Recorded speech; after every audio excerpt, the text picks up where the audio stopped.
કેમ છો મિત્રો? મજામાં ને? એજ્યુ સફરના ડેઇલી કરંટ અફેરમાં આપ સર્વ મિત્રોનું હાર્દિક સ્વાગત છે। આજે 3 મે 2023 કરંટ અફેરની વાત કરીએ એ પહેલા દિન વિશેષમાં જે મહાનુભાવો હાઇલાઇટમાં છે એમની વાત કરી લઈએ। તો આજના દિન વિશેષના વિડીયોમાં પ્રજારામ રાવળ, વી.કે. કૃષ્ણ મેનન અને ભીખુભાઈ ભાવસાર આ ત્રણ મહાનુભાવની વાત કરી છે અને આ વિડીયોની લિંક નીચે ડિસ્ક્રિપ્શનમાં આપી દીધી છે। ક્લિક કરી અને જોવાનું ન ચૂકતા। ઓકે, ચાલો હવે કરંટ અફેર ઉપર આવીએ તો અમિત શાહે લિક્વિડ નેનો ડીએપી લોન્ચ કર્યું છે।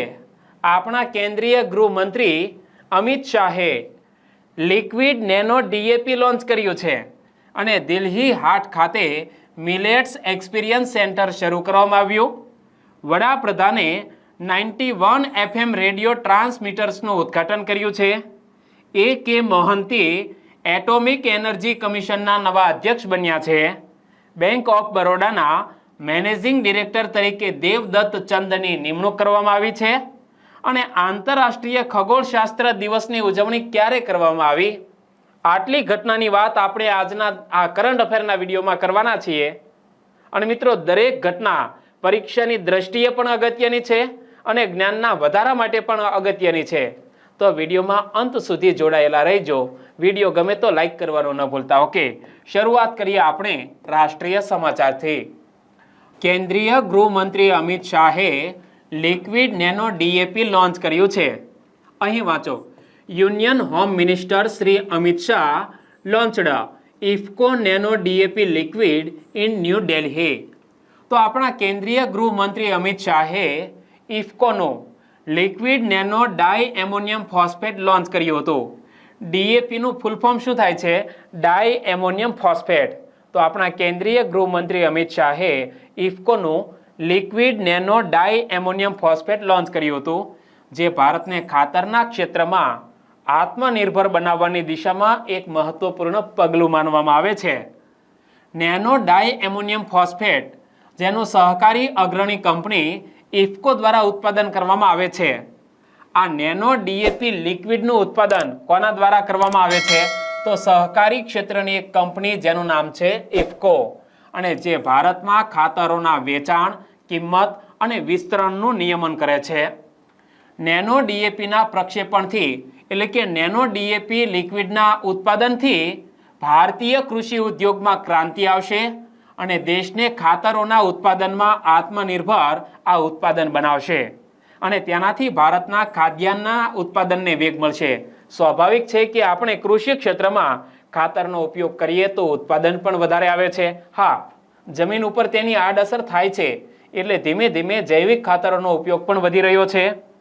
તો આ નેનો ડીએપી લિક્વિડથી ભારતના ખાદ્યાન્નના ઉત્પાદનને વેગ મળશે, ખાદ્ય સુરક્ષા સુનિશ્ચિત થશે અને સ્વનિર્ભરતા સુનિશ્ચિત થવાની છે। અને જ્યારે ઇફકો કંપનીએ આ નેનો ડીએપી લિક્વિડનું ઉત્પાદન શરૂ કર્યું છે તો ઇફકોનું પૂરું નામ શું થાય છે? Indian Farmers Fertilisers Cooperative limited.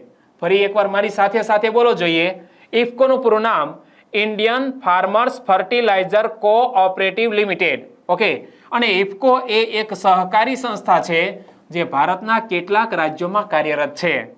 IFFCO ભારતની સહકારી મંડળીઓની સંપૂર્ણ માલિકીની છે અને ઇફકોનો પ્રાથમિક વ્યવસાય ખાતરોનું ઉત્પાદન અને વેચાણ કરવાનો છે અને ઇફકોની સ્થાપના 3 નવેમ્બર 1967માં કરવામાં આવી હતી, જેનું હેડક્વાર્ટર નવી દિલ્હીમાં આવેલું છે।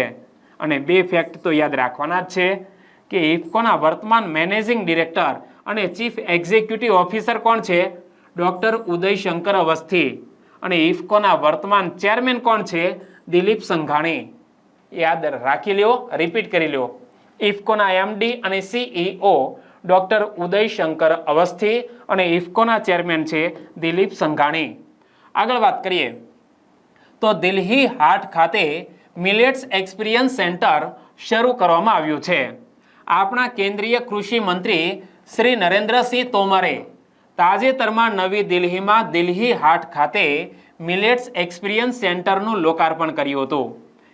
MEC મિલેટ્સ એક્સપિરિયન્સ સેન્ટર તેનું લોકાર્પણ કર્યું છે આપણા કેન્દ્રીય કૃષિ મંત્રી શ્રી નરેન્દ્રસિંહ તોમરે.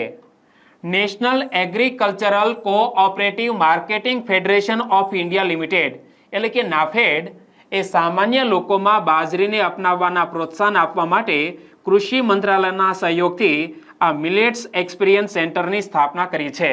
કોણે?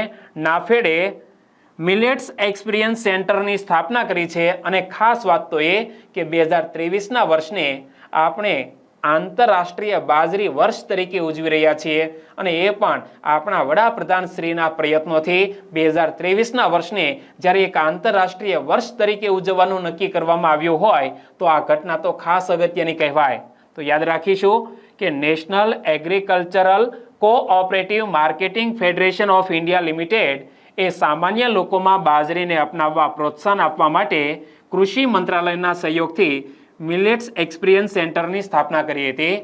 ઉદ્ઘાટન સંબોધનમાં શ્રી નરેન્દ્રસિંહ તોમરે વડાપ્રધાન શ્રી નરેન્દ્રભાઈ મોદીના નેતૃત્વમાં બાજરીના આંતરરાષ્ટ્રીય વર્ષ 2023ની ઉજવણીમાં ભારતની ગતિશીલ ભૂમિકાની પ્રશંસા કરી હતી. અને ભારત બાજરી માટે ગ્લોબલ હબ બનવાની દિશામાં આગળ વધી રહ્યું છે.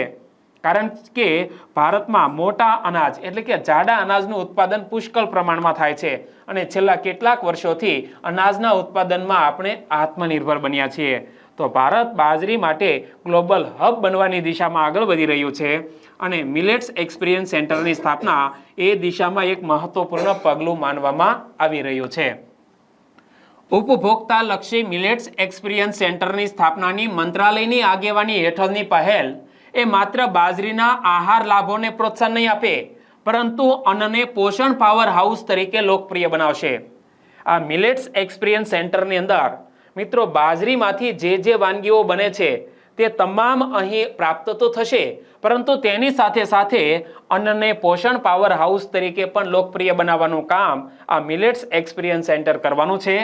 ગ્રાહકો જમવાનો એક અનોખો અનુભવ મેળવી શકે છે અને મિલેટ્સ એક્સપિરિયન્સ સેન્ટર ખાતે સ્થાનિક બાજરી સ્ટાર્ટઅપ્સ પાસેથી વિવિધ પ્રકારના રેડી ટુ ઈટ એટલે કે એવી પ્રકારની મીઠાઈઓ કે જે ખાવા માટે તૈયાર હોય અને લાંબો સમય સુધી સાચવી શકાય તેવી હોય એવી બાજરીમાંથી વિવિધ વાનગીઓ પણ બનાવવામાં આવી છે જે આ સેન્ટરમાંથી પ્રાપ્ત થવાની છે.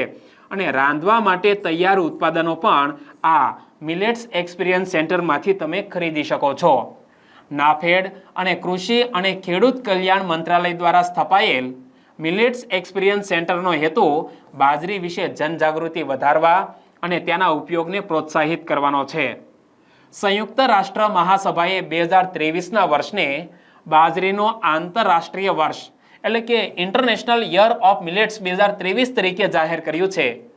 યુનાઇટેડ નેશન્સની જનરલ એસેમ્બલીએ 2023ના વર્ષને આંતરરાષ્ટ્રીય બાજરી વર્ષ ઘોષિત કર્યું છે અને આપણા કૃષિ અને ખેડૂત કલ્યાણ મંત્રી કોણ છે? નરેન્દ્રસિંહ તોમર, જેમણે આ મિલેટ્સ એક્સપિરિયન્સ સેન્ટરનું ઉદ્ઘાટન કર્યું છે. આગળ વાત કરીએ તો વડાપ્રધાને 91 FM રેડિયો ટ્રાન્સમીટર્સનું ઉદ્ઘાટન કર્યું છે. વડાપ્રધાન શ્રી નરેન્દ્રભાઈ મોદીએ તાજેતરમાં 18 રાજ્યો અને 2 કેન્દ્ર શાસિત પ્રદેશોમાં 91 FM ટ્રાન્સમીટર્સનું ઉદ્ઘાટન કર્યું હતું અને જેનો હેતુ સરહદી વિસ્તારો અને મહત્વાકાંક્ષી જિલ્લાઓમાં FM રેડિયો કનેક્ટિવિટી સુધારવાનો છે.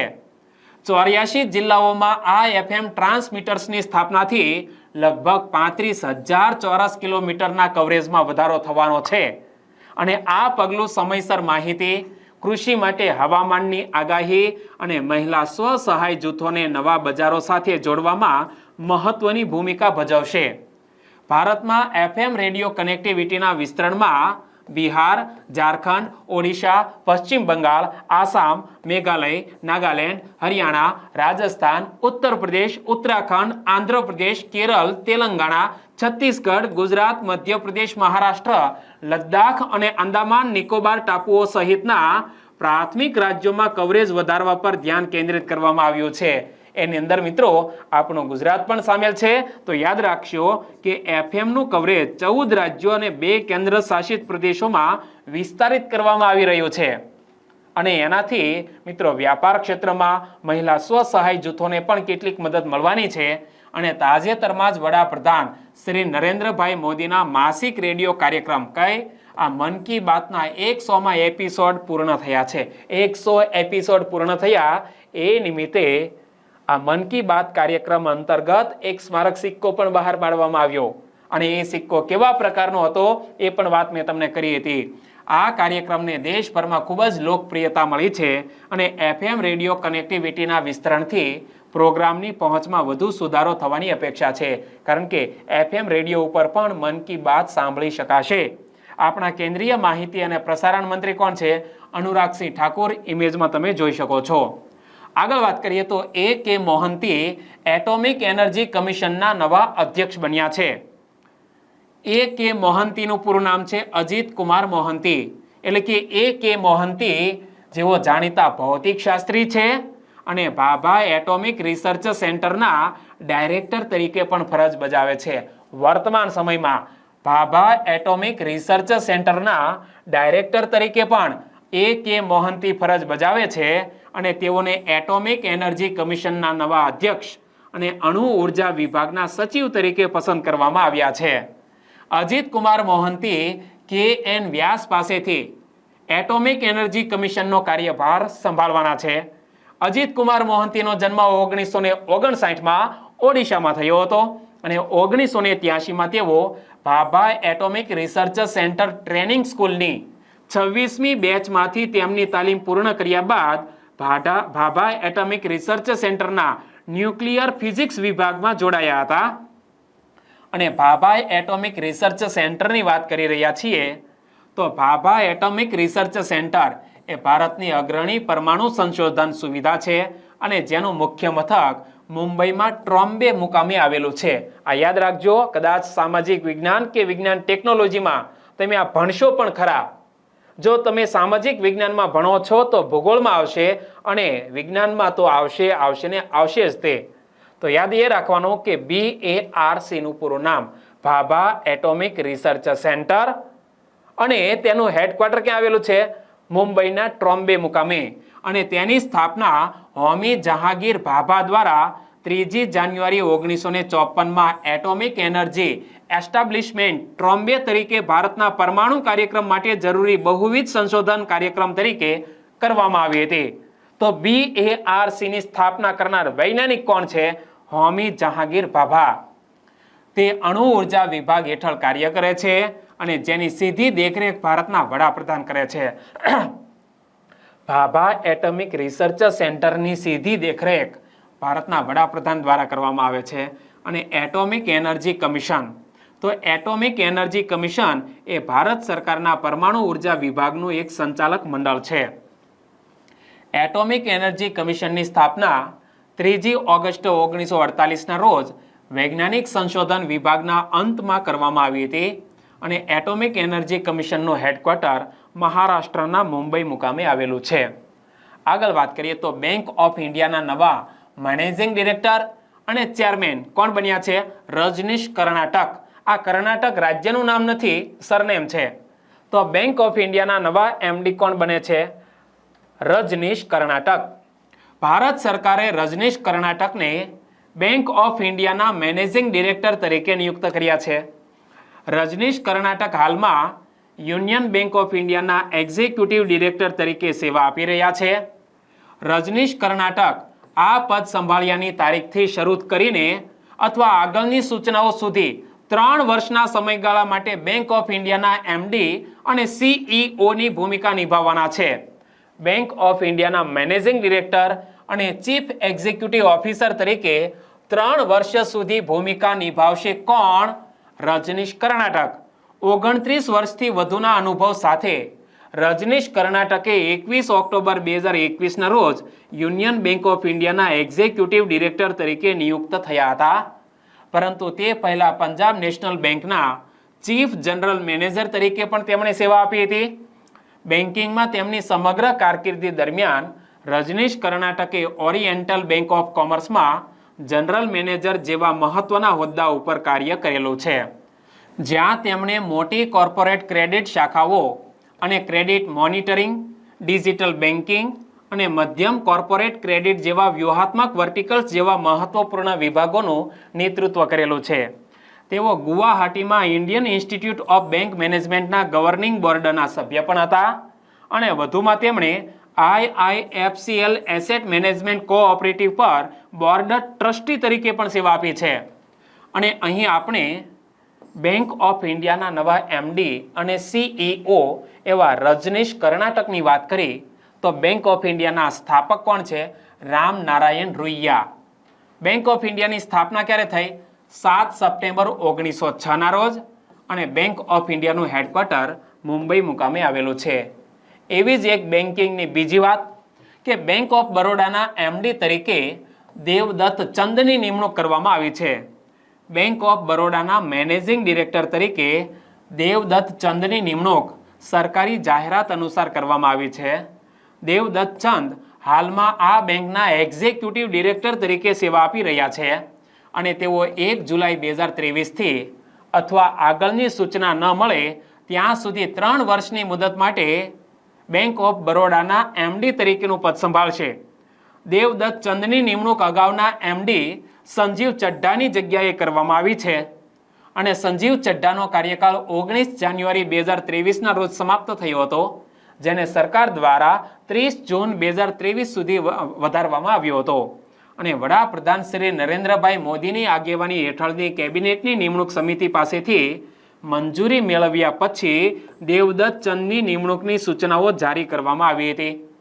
દેવદત્ત ચંદે 1994માં અલ્હાબાદ બેંકમાં ઓફિસર તરીકેની તેમની કારકિર્દીની શરૂઆત કરી અને બાદમાં 1998 થી 2005 દરમિયાન small industries development bank of India એટલે કે સિડબીમાં મેનેજર તરીકે કામ કરી ચૂક્યા છે અને તેઓ 2005માં પંજાબ નેશનલ બેંકમાં ચીફ મેનેજર તરીકે જોડાયા હતા. અને બેંક ઓફ બરોડાની વાત આપણે કરી રહ્યા છીએ તો બેંક ઓફ બરોડાના સ્થાપક કોણ છે? સયાજીરાવ ગાયકવાડ ત્રીજાએ બેંક ઓફ બરોડાની સ્થાપના કરેલી અને બેંક ઓફ બરોડાની સ્થાપના 20 જુલાઈ 1908 ના રોજ કરી. બેંક ઓફ બરોડાનું હેડક્વાર્ટર વડોદરાના અલકાપુરી વિભાગમાં આવેલું છે. હવે આંતરરાષ્ટ્રીય સમાચારની વાત કરીએ તો આંતરરાષ્ટ્રીય ખગોળશાસ્ત્ર દિવસની ઉજવણી કરવામાં આવી. દર વર્ષે આમ તો વર્ષમાં 2 વાર આ આંતરરાષ્ટ્રીય ખગોળશાસ્ત્ર દિવસની ઉજવણી કરવામાં આવે છે. ક્યારે ક્યારે? તો આંતરરાષ્ટ્રીય ખગોળશાસ્ત્ર દિવસ 26મી સપ્ટેમ્બર અને 2જી મેના રોજ ઉજવવામાં આવે છે. આ એક એવો દિવસ છે કે વર્ષમાં 2 વખત ઉજવવામાં આવે છે અને આ દિવસે ખગોળીય સંસ્થાઓ, પ્લેનેટોરિયમ, સંગ્રહાલયો વિવિધ પ્રવૃત્તિઓનું આયોજન કરે છે અને ખગોળશાસ્ત્રની દુનિયા વિશે જાગૃતિ ફેલાવે છે.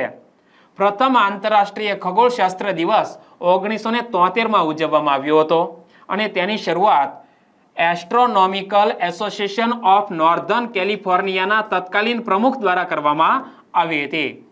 શરૂઆતમાં ઉજવણી USમાં શરૂ થઈ હતી અને બાદમાં તે વિશ્વના અન્ય ભાગોમાં પણ ફેલાઈ હતી. વર્ષ 2009માં આંતરરાષ્ટ્રીય ખગોળશાસ્ત્ર વર્ષ તરીકેની ઉજવણી કરવામાં આવી હતી. જેવી રીતે 2023ના વર્ષને આંતરરાષ્ટ્રીય બાજરી વર્ષ તરીકે ઉજવી રહ્યા છીએ, એવી જ રીતે 2009ના વર્ષને આંતરરાષ્ટ્રીય ખગોળશાસ્ત્ર વર્ષ તરીકે ઉજવવામાં આવ્યું અને 2009માં ગેલિલિયોની શોધની 400મી વર્ષગાંઠ અને 17મી સદીમાં કેપ્લરની શોધની યાદમાં તેની ઉજવણી કરવામાં આવે છે. 1609માં ગેલિલિયોએ ચંદ્ર પર સૌ પ્રથમ ખાડાઓ અને પર્વતોની શોધ કરી હતી. ચંદ્ર ઉપર જે ખાડાઓ આવેલા છે તેને ક્રેટર કહેવામાં આવે છે અને ચંદ્ર ઉપર પર્વતો પણ છે. આવી શોધ કરનાર હતા ગેલિલિયો, જાણીતા ખગોળશાસ્ત્રી, અને તેમણે આ શોધ કરી હતી 1609માં. અને મિત્રો 2009ની અંદર 400 વર્ષ પૂર્ણ થયા આ ઘટનાને, એટલા માટે આંતરરાષ્ટ્રીય ખગોળ દિવસ ઉજવવામાં આવે છે. આંતરરાષ્ટ્રીય ખગોળશાસ્ત્રીય સંઘની વાત કરીએ તો IAUની સ્થાપના 1919માં કરવામાં આવી હતી અને તેનો મુખ્ય હેતુ વિજ્ઞાનનું રક્ષણ કરવાનો હતો. IAU આંતરરાષ્ટ્રીય વિજ્ઞાન પરિષદનું સભ્ય છે અને ભારત પણ આ પરિષદનું સભ્ય છે અને તેનું હેડક્વાર્ટર ફ્રાન્સમાં આવેલું છે. એવી જ રીતે મિત્રો એક આંતરરાષ્ટ્રીય દિવસ ગઈકાલે ઉજવવામાં આવ્યો. 2 મે વર્લ્ડ ટ્યુના ડે ઉજવવામાં આવ્યો અને આ ટ્યુના એ એક માછલી છે. તો વિશ્વ ટ્યુના દિવસ દર વર્ષે 2 મેના રોજ ટ્યુના માછલીના મહત્વ વિશે જાગૃતિ લાવવા અને ટકાઉ માછીમારી પ્રથાઓને પ્રોત્સાહન આપવા માટે માનવામાં આવે છે, ઉજવવામાં આવે છે. અને ટ્યુના એ એક લોકપ્રિય માછલીની પ્રજાતિ છે. ઇમેજમાં તમે જોઈ શકો છો. મિત્રો 2 થી 3 વર્ષ તમે રિપીટ કરો ને આ મહત્વના દિવસો, તો જેવી તારીખ આવે ને કાં તમને ખ્યાલ આવી જશે કે આજે કયો મહત્વનો દિવસ છે, ચાહે રાષ્ટ્રીય કક્ષાનો હોય કે આંતરરાષ્ટ્રીય કક્ષાનો, જેનો સમગ્ર વિશ્વમાં વ્યાપકપણે ખોરાકમાં વપરાશ થાય છે. સમગ્ર વિશ્વમાં આ ટ્યુના માછલીનો એક ખોરાક તરીકે ઉપયોગ થાય છે અને તે દરિયાઈ જીવસૃષ્ટિમાં નિર્ણાયક ભૂમિકા પણ ભજવે છે. આ દિવસે માછીમારી સમુદાયો, વૈજ્ઞાનિકો અને પર્યાવરણવાદીઓની સિદ્ધિનું પ્રતિનિધિત્વ કરે છે, જેમણે વિશ્વભરમાં ટ્યુના માછલીઓને સુરક્ષિત કરવા અને ટકાઉ માછીમારી માટે એક મોડેલ વિકસાવવા માટે સહયોગ કર્યો છે. મિત્રો, સમગ્ર વિશ્વની અંદર એવા માછીમારી સમુદાયો, વૈજ્ઞાનિકો કે પર્યાવરણવાદીઓની સિદ્ધિનું પ્રતિનિધિત્વ આ દિવસ કરે છે કે જેઓએ વિશ્વભરમાં ટ્યુના માછલીઓને સુરક્ષિત કરવા અને ટકાઉ માછીમારી માટે એક મોડેલ વિકસાવવા માટે સહયોગ પૂરો પાડ્યો છે.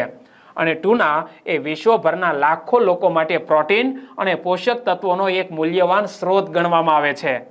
માછલીમાં પ્રોટીન ભરપૂર માત્રામાં હોય છે અને ખાસ કરીને દરિયાકાંઠાના સમુદાયોમાં જ્યાં માછીમારી એ મુખ્ય ઉદ્યોગ છે અને દરિયાકાંઠાના વિસ્તારોનો મુખ્ય ખોરાક પણ શું હોય છે? ભાત અને માછલી. ટ્યુનામાં ઓમેગા 3 ભરપૂર માત્રામાં હોય છે અને તેમાં અન્ય ફાયદાઓ ઉપરાંત મિનરલ્સ, પ્રોટીન અને વિટામિન B12 પણ હોય છે. તો ટ્યુના માછલીની અંદર કયા કયા પોષક તત્વો હોય છે? તો ઓમેગા 3 ભરપૂર માત્રામાં, એ સિવાય મિનરલ્સ, પ્રોટીન અને વિટામિન B12 પણ હોય છે. અને ડિસેમ્બર 2016માં યુનાઇટેડ નેશન્સની જનરલ એસેમ્બલીએ સત્તાવાર રીતે વિશ્વ ટ્યુના દિવસ મનાવવાની સહમતિ આપી હતી. અને હવે પ્રશ્નની વાત થઈ જાય તો ટૂંકી વાર્તા ક્ષેત્રે નોંધપાત્ર કાર્ય કરનાર લેખક કોણ છે? ગઈકાલનો પ્રશ્ન. તો ટૂંકી વાર્તા શબ્દ આવે ને કાં આપણા મોઢામાં ધૂમકેતુ યાદ આવી જાય. ધૂમકેતુ એટલે ટૂંકી વાર્તાના માસ્ટર બ્લાસ્ટર. ઓકે, તો ધૂમકેતુ એ કયા સાહિત્યકારનું ઉપનામ છે? એનો જવાબ નીચે કમેન્ટ બોક્સમાં લખજો. અને આજનો પ્રશ્ન, ઉમરે ઊભી સાંભળું રે બોલ વાલમના આ જાણીતું ગીત કોણે લખ્યું છે? કદાચ તમે યુટ્યુબ ઉપર સાંભળ્યું હશે એક જાણીતું લોકપ્રિય ગુજરાતી ગીત, ઉમરે ઊભી સાંભળું રે બોલ વાલમના. આ જાણીતું ગીત કોણે લખ્યું છે? 4 ઓપ્શન તમારી સ્ક્રીન ઉપર. સાચો ઓપ્શન પસંદ કરી લીધો હોય તો જવાબ નીચે કમેન્ટ બોક્સમાં લખો. આવતીકાલે મળીશું, ત્યારે આ પ્રશ્નની ચર્ચા કરીશું. આપનો દિવસ શુભ રહે. ટેક કેર એન્ડ જય હિન્દ.